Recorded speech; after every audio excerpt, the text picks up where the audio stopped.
Okay, so for today's menu, I'm going to cook lechon karahay for lunch. But first, kinanal na tong lataan ng tinimplahang karne together with the onion and garlic. And right after that, we're going to fry the pork using the oil that we have, the mantikag baboy. Like I said, pandemic karon, mahal ang cooking oil. And that's it. This is Miss Cynthia.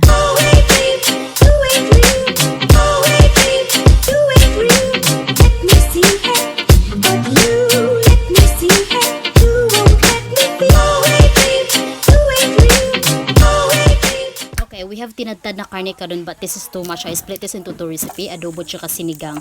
And the first thing we need to do is to marinate the other half pork for adobo para gidbusok ang lasa kay tinaugan ni siya nga style. And for sinigang naman, I know daghan kayo nakuratan sa kong sinigang before kay ngano daw may ahos. Bakit daw may ahos ang sinigang ko? Kay it's because ginigisa ko po yun together with the karne. Kay feel ko lang mas nasasarapan ako pag ginaganon siya.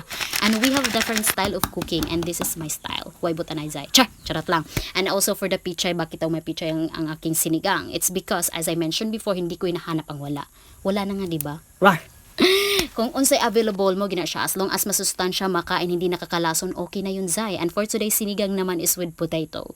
Diba? Lahi ra kayo akong sinigang, no? And that's it. This is Miss Cynthia.